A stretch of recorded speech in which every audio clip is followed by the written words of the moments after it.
Hi Ashwini, Hi, how are you? I'm good. How are you? Thank you for coming on this podcast. My pleasure, Xavier. So today I want to make sure that my audiences not know the Ashwini Inamdar that they know professionally, but also a different side of you. Okay. So tell me in brief your professional journey till now. So, my professional journey till now has been quite good, I would say. There was no struggle initially, like I cleared in my first attempt my CS and everything. I was a CS even before I graduated. So, I was at a very happy point at that point of time. But post that, there was a bit of a struggle because I was not in a metro city. The place where I used to be, like I used to be in Pune, there was not much recognition for a CS. So those 3 4 years were a bit of a struggle once I completed the CS, because I had something in mind that everything is going to be rosy once I become a CS. There's going to be no struggle. That kind of naive I was. But then I got to the real picture, and then though I started my own practice at that point of time, but the real turnaround came when I came to Mumbai. Here I got to know how much people are like, they respect this profession. Then this profession is looked upon as a kind of, yeah, this is a kind of a serious profession. So I still remember there was a funny incident when I used to tell my relatives that I have become a CS. So people say computer science kiya hai kya? So I'm like, no, no, no. Then I would say a company secretary. Then they would say personal secretary. Nahi, nahi, companies. You know how a chartered accountant is to a company. We are like that, as in a legal bargain. So that kind of thing was there. But then once I came to Mumbai, everything was cool. I'm very happy in that sense. So do you think that coming to Mumbai was your stepping stone towards your profession? Yeah, yeah. And I've been manifesting it for quite a long time. Yes, you told me about that. Please tell Yes. me more about that. So basically, when I was in Pune, there was a friend of mine who used to travel frequently to Mumbai, and I was like, how is it? How is it? Because I have been here a couple of times, but not like working culture. I had no clue, and you know how these serials and these OTT and everything show Mumbai in some different light. So I used to always ask him, how is Mumbai? Yeah, बढ़िया है. It's fun to be there. They are all professionals and everything. And at that point of time, I think the ceiling was a major part. So I had this cutout of ceiling which was pasted in my earlier office in Pune, and I used to look at it. I'm like, I have to travel. Yeah, once at least I have to travel.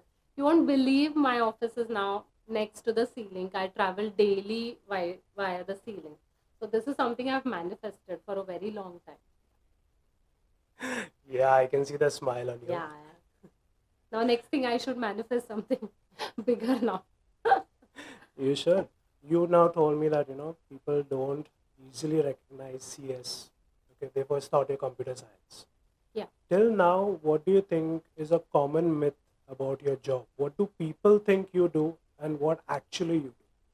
No, still, I think there is a lot of people feel that we are personal secretaries, kind of secretaries. So I will tell you one incident wherein currently I am doing secretarial work for one of the biggest companies, which is going to come out now, and all the MDs of prominent companies are the directors on this board, but they expect me to do all these kind of things. Then sometimes I have to just come up and tell them that I am not a personal secretary. I am not supposed to be doing this kind of activity. But having said that, there is a lot of misconception that CS kya, it's only a secretarial thing, you just have to upload forms, usme kya hai, there's nothing big. And I think more of a clerical look on our profession. And I think most of 90% of the CS are working also like that, because if I was in Pune 10 years back, I was also under the same impression, because I used to get the same kind of work. But when I came to metro, I got to know that there is more to CS. And you won't believe, I was only doing 10% of what I was in when I was in Pune. But when I came to Mumbai, I've now explored almost 60 70% more of CS. So something which I've done 10 years back is something I'm not doing right now. So there is nothing clerical to my profession. There is more to my profession in terms of inputs that we give for any kind of IPOs or whatever kind of new work that I'm exploring. It's nothing clerical. Okay. So Ashwini, now you are at this moment as a senior partner in Mehta and Mehta. Okay. To the journey from Pune till here, what do you think that one single trait of personality that everyone should have or you have that has brought you here? So I'll talk about myself. So something that, see, now education brings some kind of confidence in you. That confidence you always have to have. Now, if suppose somebody's, as I gave you that example of that company, now somewhere when the company, those people tell me, those directors tell me, I have to put my foot down and tell them, ki, this is not what I do and this is what I'm going to do. So I should have a lot of confidence. I should have a faith in my uh, what you call degree or my knowledge and everything. I'm not saying I should be egoistic, but I'm saying I should have faith, I should have confidence in me, and that is going to take you places. Because I've seen a lot of people. So now, earlier I was kind of shy, but not something like when I have to speak up, I can't speak up. That kind of situation I have never been in. So I always feel when these youngsters come in, I'm also young by the way, but these youngsters come in, they cannot speak or they cannot speak during the interview. So this is something that you have to develop. There has to be confidence. There is no nothing new about it. So I also have a 12-year-old kid. So I always make a point that I insist. I tell him that go ahead and speak to people. There should be no uh, I mean, what you call, there should be something that should not take you back. So he has to be kind of not extrovert, but he has to have confidence in himself. He can speak up and everything. So I think confidence is the best thing that you can have. And I had that. So I came till here. That is what I feel. Oh, yes, I can see that confidence as you speak. Thank Okay. you. Okay. Coming to productivity hack. Okay. Like, say you have to do many things at a given moment of time. What is your productivity hack? No, there's no productivity hack, but I think multitasking is something I learned when I came to Mumbai. You cannot just be working on single thing. It's like you're working on multiple things, and this comes naturally to women, so there's no problem in that. So we are multitaskers any which way. So at sitting here, I'm thinking about my son's schedule, whereas I'm also thinking about what work has to be done during the day. So it comes naturally to us. So, but one productivity hack, as in you're asking, how do I? Then I'll have to give you a lot of gyan about how I. Uh, Just one. Just one. so I divide my day into four parts, and I make sure that it's a 25-minute continuous work, deep work that I do, because there's a lot of being a senior partner. There are a lot of phones that I have to attend during the day, and I cannot miss those calls. But those 25 minutes, I make sure that the work that is done is I am completely in control of that work. So initially, I divide these 25 minutes into four times a day, and rest is for all the coordination listening that I do during the day. But then first 25 minutes would be my email delegation. So everybody is sorted for the day. Then the next 25 minutes is the core work. The thing that I don't want to do is the thing that will go on top of my list. That is what I've been following. So that first thing I'll just take it off my plate. So I think I have achieved 50% of my day. That is what I feel. So that is how I divide my day. Okay, you just now said that, as a woman, there are many thoughts that come to your mind at a Mm-hmm. given moment. It could be a family, a friend, or work, or about you. How do you, kind of give a balance time to these things? Like, you have to give a certain time to yourself, you have to give a certain time to your work as well as family. How do you balance this out? Because at a given moment in time, there are random thoughts coming to many people. How do you manage it? So this is a very easy trick that I do, that I give myself enough time in the morning so that I can give enough time to others during the day. If I do not give myself time, then I am losing. I'm not giving justice to anything. I'm not giving justice to my work, my family, my son. I couldn't do. But one thing that I've developed is I'm getting 2 hours early than my scheduled time. I used to get up at 6. I get up at 4 now. I give myself time. I have my free cup of tea without anybody bothering me. I do my reading. So everything is covered before my family wakes up. So after that, it is their time. So this sacrifice I have done, but I'm very happy with that, because then end of the day, ऐसे नहीं है कि in the evening my son is also asking me for time. I have not exercised. This kind of position I don't want. So I know in the evenings it is my son's time. In the morning, half an hour I give my mother the time that she needs, because then during the day I cannot interact with her. And my husband, once he gets back from office, we have dinner together. So everybody is happy, and I give myself time. So this is a very important thing, that if you cannot give yourself time or justice to yourself, you will not be able to give justice to anybody. And one more thing, I have started meeting my friends often. That is also important, Yeah, why do you think meeting your friends is important? because you then have another perspective to your life also. You hear their problems and feel your problems a bit. But having fun part is that you should interact more. It should not be just work or just family. You will need your friends. And I have read the have you heard of Simon Sinek karke hai? So have you heard of this guy? So this guy talks about how to make friends. So he always insists that you should have some part of your life with your friends, spend time with them, and also teach your children. Like, friends are also important to your life. It's not only work or family, but it's friends also. Though I don't have many friends, but I make sure that I meet whoever friends I have enough during the year and everything. I'm still connected with my school friends, my college friends, my CS friends, and everything. So now when I go back to my hometown, I have dedicated each day, like half day for family, half day for friends. Okay. What is that one thing that people misunderstand about you? Misunderstand about Ashwini Inamdar? There are a lot of misunderstandings, but one thing is that I am not very approachable, or somebody cannot talk to me. I'm kind of a very khadus category. That have come often. Like, a lot of people tell me later, ma'am, we couldn't talk to you because you look very khadus. So that's your first image of people that they Yeah, interact because with? I see, I don't judge people, but I think that look on my face gives out, like, okay, what are you doing, and kind of thing. But I'm not very judgmental or anything. I'm just, what you call, shaping up the person in my mind, like what he will be and how my interaction with him will go and everything. That is my image. Okay. What is your favorite childhood memory? Do you have one?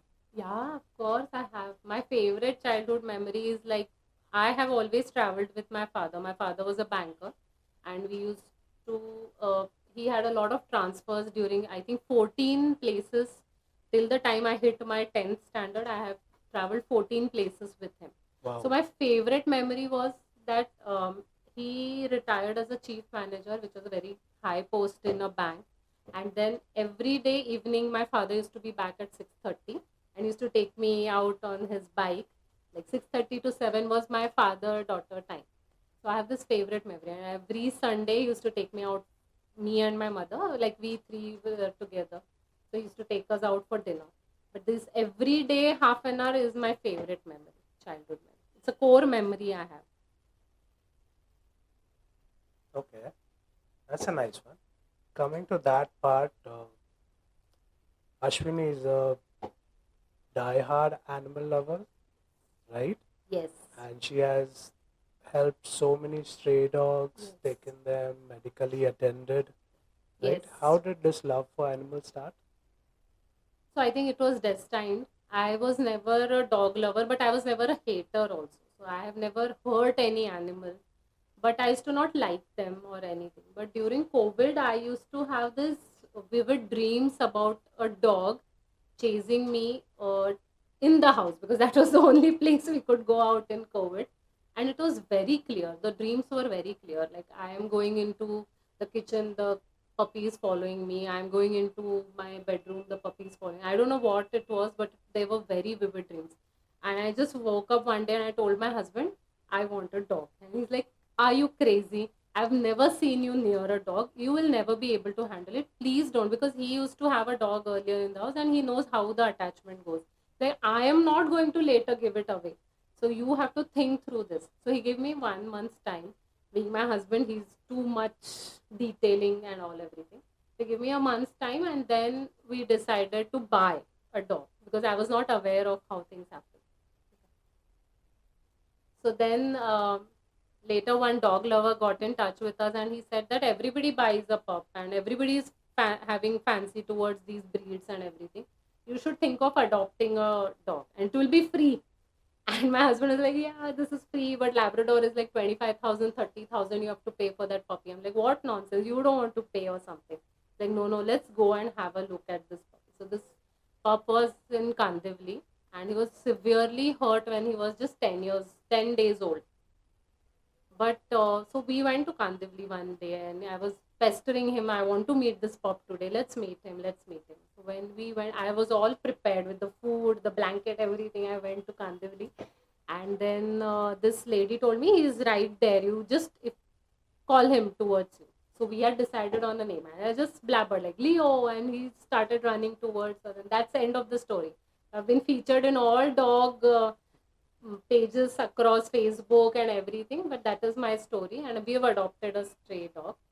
Post him coming into my life, I think one thing that he's taught me is kindness towards these street animals. So you will always find me carrying food for the strays, and it's not these Parle-G biscuits and everything. I have their proper food. So wherever I'm traveling, I'm always feeding these. So you will, if there are a lot of dogs, you will see me in the middle of them. So I always like feeding them. So something very close to my heart. Okay. What is the best compliment you have ever gotten that brought a smile on your face? I always get this compliment. You are very tall and you are very beautiful. You should try modeling. So I think I have fun. I was gonna try that this year, but too many things on my plate. So maybe next year I'll try. You want to try modeling? Yeah, I do. Who put this to you? Lot of people tell me. Lot of people tell me. Okay, that's nice. Another aspect of you? Next year you'll see me. Okay. Would you say you are more of an emotional person or intellect? I'm a mix of both. Okay. I'm a Libran, so I balance both. I'm emotional when I require to be emotional. I'm intellectual when I require to be. But I think I'm a mix of both. I'm not a practical person at all. How do you think your parents would describe you? Angry young woman. No, I think they'll describe me as a lovable, obedient daughter. So you're the obedient daughter. Yeah, I was the You've obedient always daughter. been obedient? Not an outlaw? No, not an out. I couldn't. I have never, because my mother was too strict. I have had a very strict upbringing, but I was very obedient. That I've never been the rebel kind of person. Okay. Say, suppose I asked you, you want to stay anywhere in this world. What place would you choose? Mumbai. This Mumbai. is home now. I can't think of any other place. I would go and visit, but I'll stay back in Mumbai. But you see, you have born and brought up in Pune. Why not Pune? No, there are certain things that I don't. So now this concept of Pune was attached to me when my family was there, to be honest. So once that thing is out of the equation, I don't feel that intensity, or I don't feel going back. Something I think I'm too hurt emotionally right now to go back to Pune. So that is something I avoid. Not many people know, but I don't like visiting because of this reason. There's no other reason. Okay. What was your favorite subject in school? History. History. Why do you like history? Because I like reading books. I've read all those history books during my, and something of maths and science I have never been very fond of, but history is something else to like. So do you like stories? Do you like personalities in history? What do you like? I like stories. You like stories? Yeah, and I usually get so influenced that I feel I'm in that era, I'm a part of that story or something. But I'm very fond of history and those Okay. stories. Just hold on to that. Like, say, suppose you are in a certain era, okay? And given a chance that you like tea or coffee, Tea. given a chance that you want to have tea with someone in history and want to know more about that person, want to know more stories about that person, who would it be? So currently, the book that I'm reading, I think I would like to have tea with that person, Who is that? Savarkar. Okay. So I think I'm more, the more, see, I was never sure about this person, but once I started reading on him, I think I would like to know more about him. What interests you about So he had this vision about India and everything, that this Hindutva concept that he has, which none of these are, unfortunately, the people currently are having about this thing, is all Hindus, Muslims, Christians are together called as a Hindutva kind of thing. So it is fascinating. I'm still reading, but he had this whole of India thing concept. So I think I would like to have. it? Okay. Not very far behind. I just have to go back like 100 years, but that's okay. Okay. What is the favorite trip that you have taken till now?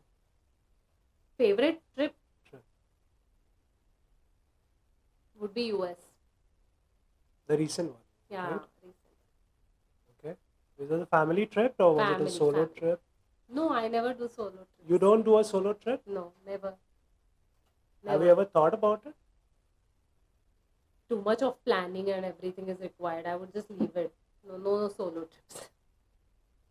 I'm happy with going with the flow with my husband and planning something, or with my family, or somebody else is taking care of everything, because I do all the thinking during the year. So these 7 8 days is something I don't want to do the thinking. Solo trips, no, I've never thought of. No. Are they interesting? You have to go on one to know about it. Maybe. Not this year's bucket list. Next year's maybe I'll try. You have a bucket list? I do have a bucket. Okay, want to share that? No. So One, many two things on items. my bucket list. One, two items. Is the bucket overflowing or what? It's overflowing. It's overflowing. One is I did that last year. No, not last year. 2 3 years back. It was the fastest ride. This Ferrari World in Dubai. Right. There's the fastest ride in the world. So anybody who knows me, I'm terrified with all those. I don't know. I feel they are psychopaths who just sit on those rides and enjoy, and people like, this is so fun and everything. I just hate that thing. But this, as a challenge to myself, I sat on that fastest ride. That was on my bucket list. Second is bungee jumping, which I am while I'm speaking, I'm terrified of. But let's see if it happens. Okay. Are you foodie or no? Yes, Why that face? because I have to what do you call, restrict myself from not eating. I sometimes I feel even if I smell the food, I'll get fat. I have this thing about myself, unfortunately. Okay. What is your favorite food item? Pav bhaji, Pav bhaji. hands down, and gulab jamun. You That's give what's me keeping. that for breakfast, lunch, and dinner. I can have it all 3 times. Obsessed with pav bhaji. That's what's keeping you in Bombay. I know, I know. I try everything. I cook now. Once I became a mother, earlier I used to not cook, but once I became a mother, I started cooking, and I do a lot of dishes here and there. But pav bhaji is very close to my heart. You have had a professional journey till now, and I know that you have balanced your home. You have had a lot of personal ups and downs. You have lost many loved ones, right? So if I ask you today, your son looking up to a mother, okay, what do you think his thoughts would be?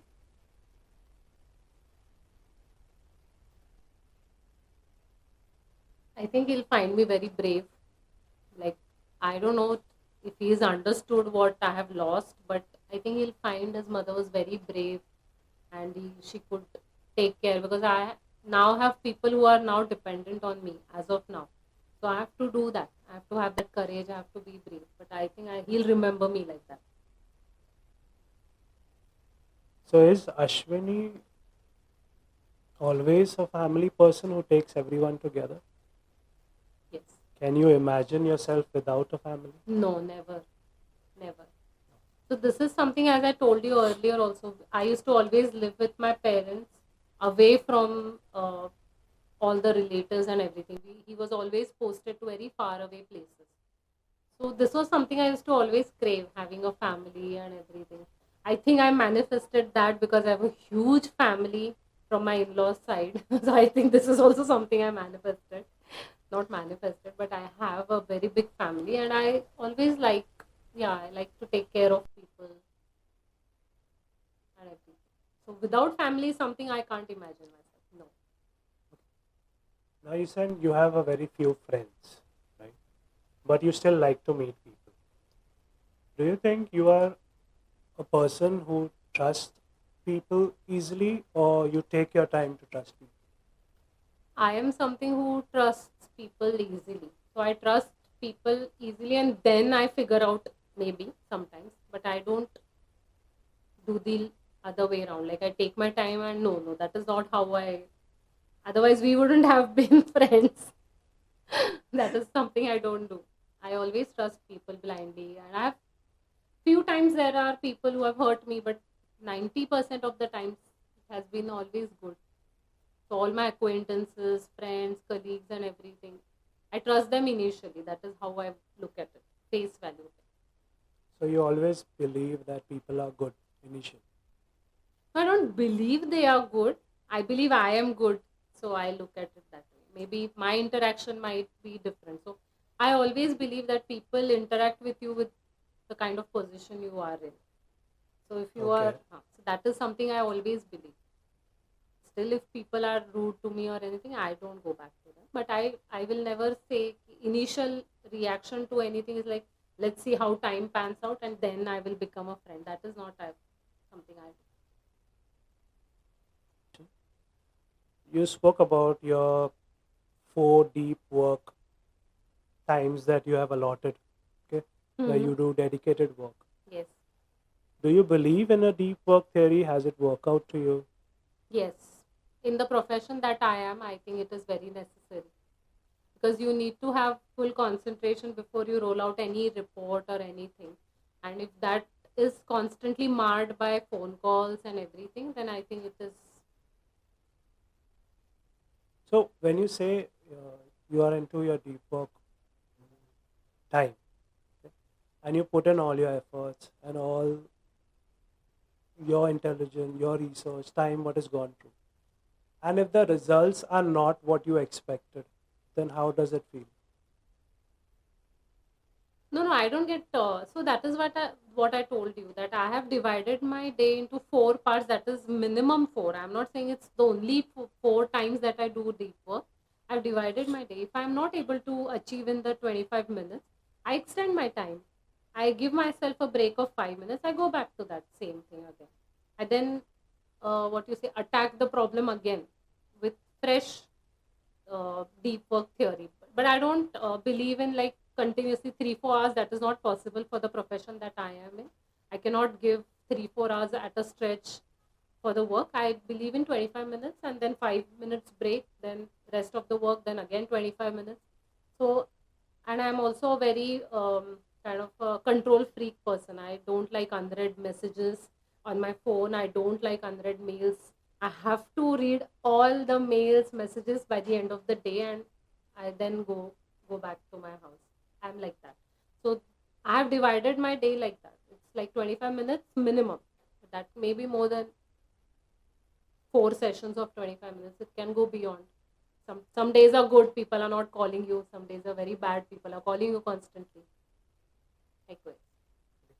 Have you ever come across a comment where someone has told you, why do you need to work so hard? You're a company secretary. You just need to do some clerical work and give it to me. Just sign the damn thing and give it to me. Yeah, always I Right? do. Do people in your industry or do they really appreciate as a company secretary that the value add you'll do? So initially I used to get very offended when somebody used to tell me आपको sign ही करना है, इतना क्या है and all of that. But I think I'll have to give it to my mentor.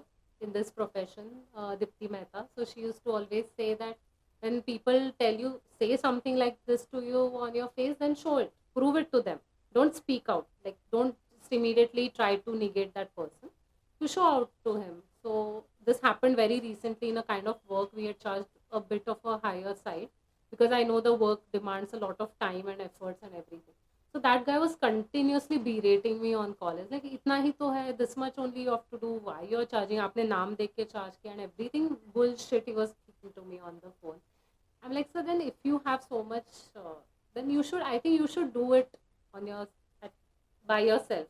So this is where the expertise lies. So this is something that I am very expert in. So then I just left it at that. I personally went. I will never go for such kind of work, but I personally went for that kind of work. I have shown him the efforts, and next day this guy comes up and tells me, if you wouldn't have been there, this work would not have happened. So, and now I know how much efforts are required. So I will never question you next time when you quote me for such effort. So it doesn't look so much, but a lot of people give you that sense. That is what I told you. That perception in Mumbai is different, but you go to some tier 2, tier 3 cities, they don't trust or they don't believe this kind of work requires intellectual. This is all clerical. That is what I always get. Nobody would dare speak to the CA like that, but CS is like everybody will say. So, do you think there has always been a talk about CA and CS? Yes. Okay, these two professions sometimes going parallelly, sometimes they crash each other. Okay, so they have always been for you. CS has always been the first prospect. Have you known CA as a profession before? No, so basically, when I started out, it was just my uncle is with Mahindra and Mahindra, and he's a company secretary.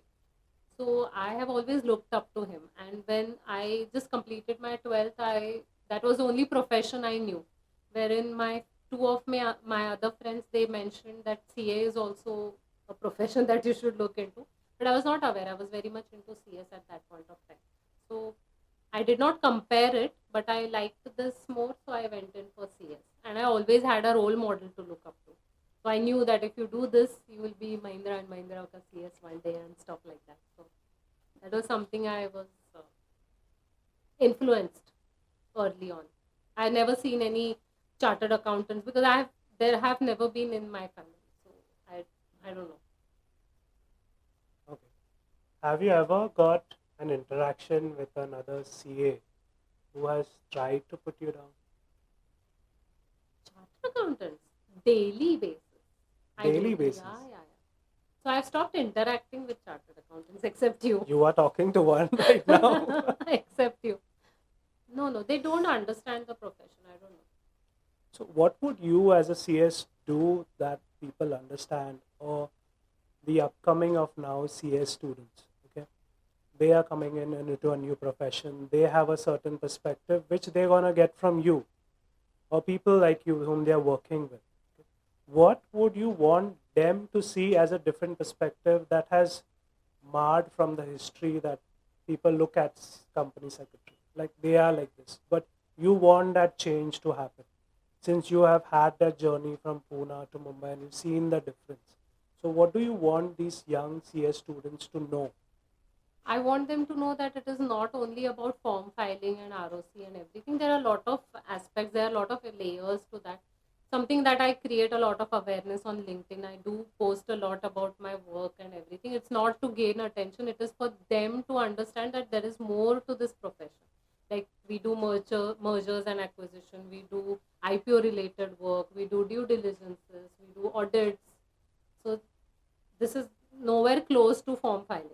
I should be very clear with you, and something that which requires your intellect. So I also teach upcoming CS students. So we have this institute programs that I often go to. So it's like twice twice in 2 months. I once in a month I go and I teach these students, and they are very fascinated because now these youngsters are linked quite a lot on the LinkedIn and everything. So they are very fascinated. Ma'am आप ये भी करते हो, ये भी होता है. I'm like, yes, ये भी होता है, ये भी होता है. So NCLT, representation, SEBI matters, all of that we do. So I want people. So I create quite a lot of awareness on that on LinkedIn. I have a lot of followers on LinkedIn. So something that I want people to know that it's not only clerical thing. It's a lot more to that. And I also make sure in the firm that I'm working that people get a lot of experience, exposure before they move out of the firm. So this is something which my mentors have always taught me, that you have to teach more, you have to share your knowledge more, so then they will take it forward. This I also stick to. Okay. So from the conversation that we have had, I come to know that you want to constantly give in your profession. So even I Yes. when I asked you about what book you want to write, you said I want to write a self-help book Mm-hmm. so that others may come and read. Mm-hmm. What motivates you or what satisfaction you get when you see yourself contributing towards others' growth? The only thing that is, because I did not have a mentor or I did not have anybody to tell me. Till the time I reached 28, I was all lost. I don't want people to lose out their initial time when they can do more. So I want people to do more when they can do it actually. Once they get married and everything, then all the other responsibilities start. So I feel they should be, so that gives me a kick. Like if I am able to turn around somebody's life when he's 21, 22, and he can give more, than I think that is something that I feel happy I'm giving back. Okay, why did you say once they get married, they may slow down? You may get some backslashes on that. You are married, you're having a kid, but you are No, still at a very good I am position. not saying that. I'm saying that once you're married, you will have to give equal time and efforts to the other relationship. Till the time you're single, I think you can achieve more. That was what.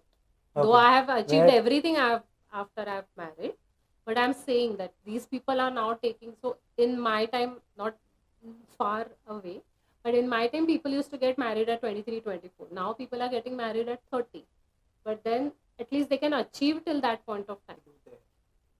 One thing is profession or not, or degree or not, I want people to read, I want people to understand, I want people to interpret things in their own way, and something which should, this person has done, so I am doing that kind of thing. I don't want for the students. I want them to decide for themselves whether they want to do it and whether they will be able to do that.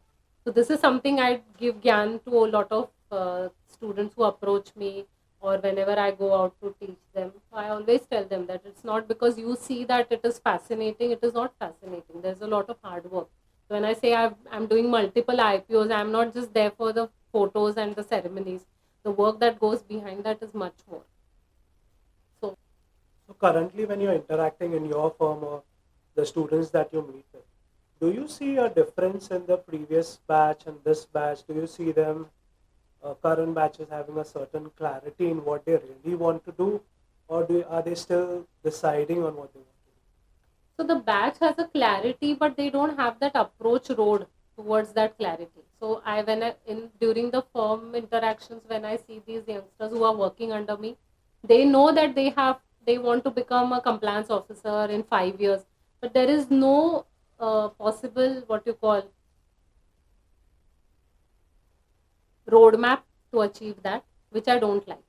Basically, if you're just blabbering that I want to become a compliance officer, and that there has to be steps that you take towards it. Just being passive and working okay types will not take you.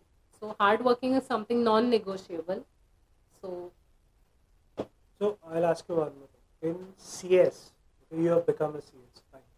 But even in CS, in company secretary, do you think it's important to be specialized in a certain area? I would think so, yes. But you should know everything that the profession offers, but you should be specialized. Like I specialize in SEBI. So I feel that the specialization has to be there. It has to be there. You have to concentrate on one line so you'll be good at it. Yes. Okay.